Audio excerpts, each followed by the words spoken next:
This is exactly what I was looking for. There it is, safe and sound. Whew.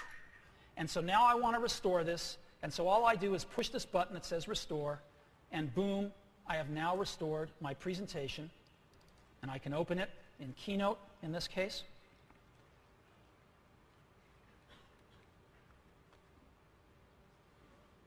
Boom, there it is. I found my presentation. I've saved the day with Time Machine. All right.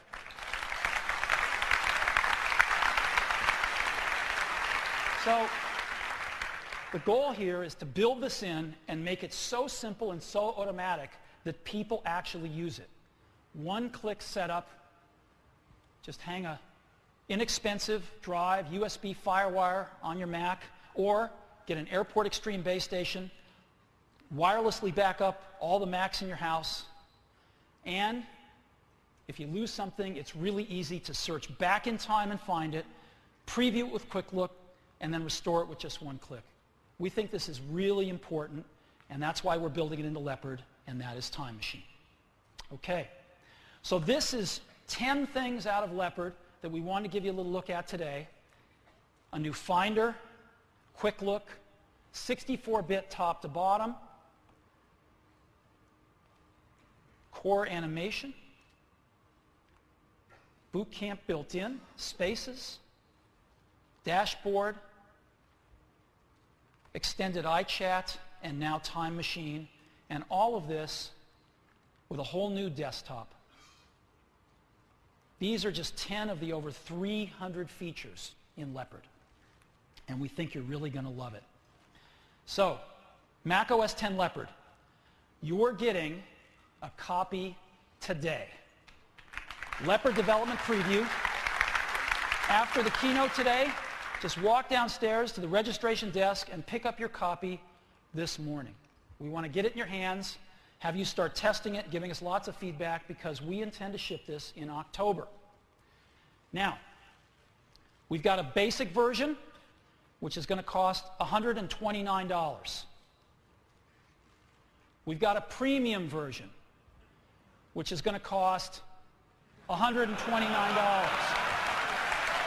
We have a business version, which is going to cost $129. We have an enterprise version. It's going to cost $129. And we have the ultimate version. We're throwing everything into it. It's $129. So we think most people will buy the ultimate version. Seriously, we have just one version of Leopard. It's got everything in it, and it cost $129. And we just couldn't be happier. So, Mac OS X Leopard. And we hope you love it as much as we do. So, there you have it. But there is one more little thing.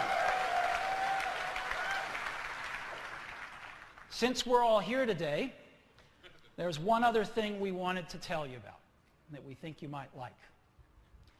One of the things we didn't have a chance to talk about so far is Safari. You know that Safari has been a wonderful success. There are now over 18 million Safari users. And if you look at Safari's market share, it has climbed from 0 when we introduced it a few years ago to 5% across the entire internet. Now, if you look at the whole world of browsers, Internet Explorer's market share is about 78%. Firefox is about 15%. Safari is 5%. And other browsers are about 2%. Well, we dream big. We would love for Safari's market share to grow substantially. That's what we'd love. But how are we going to do that? Well, the Mac's market share is growing, and this is great. But we want to grow maybe even in addition to that. And to do that, we're going to have to create a version of Safari that runs on Windows.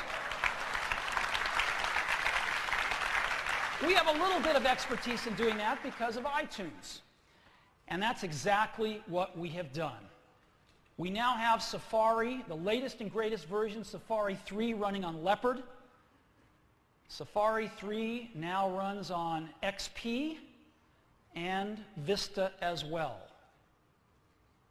They exist today. How do they work? Well, one of the most important things, of course, we're bringing all of the Safari innovations over to Windows because it is the best browser in the world. But what about speed? How does it measure up? How good are we at bringing apps to Windows? Well, let's take a look. iBench, most respected browser benchmarks there are, publicly available. Let's take a look at HTML performance on Windows XP. 3 browsers, Internet Explorer, Firefox, and Safari, all running on the same machine, same Windows XP. How do they do in these tests? Obviously, faster is better. To run through the iBench HTML performance suite, 4.6 seconds on Internet Explorer, Firefox 3.7, Safari 2.2, over twice as fast as IE.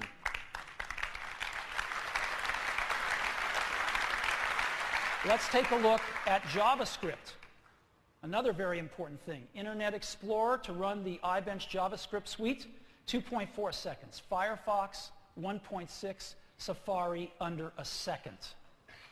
So, what we've got here is the most innovative browser in the world, but we've also got the fastest browser on Windows. Twice as fast as IE, 1.6 times faster than Firefox 2. Google and Yahoo search built in. It is the same technology as Safari on Leopard. And I would love to show this to you now.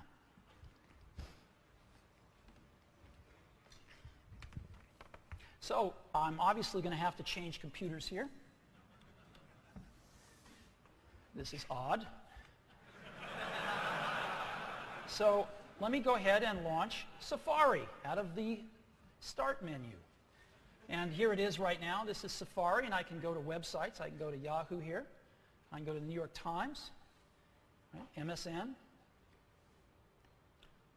ESPN. You know, very, very simple. And we've got a new tab feature that's in all versions of Safari 3, where I've got tabs here and LA Times, and I can drag tabs around, right? Which is kind of nice. The other thing I can do is I can just drag them off and put them in their own window, which is kind of nice. But what I really want to show you, actually, is I want to show you the iBench speed test shootout. And so to do that, let's see. I'm going to go back in here, and I've got the iBench shootout. And this is going to run through the iBench scripts 3 times, just so you can see it, because if it runs through it once, it's pretty fast. Safari on the left, IE7 on the right. So here we go. And at 3, 2, 1, let's start the tests. And it just loads a ton of websites. Again, Safari on the left, IE7 on the right. 6.64 seconds for Safari on Windows. 13.56 seconds for IE7 on Windows. There you have it.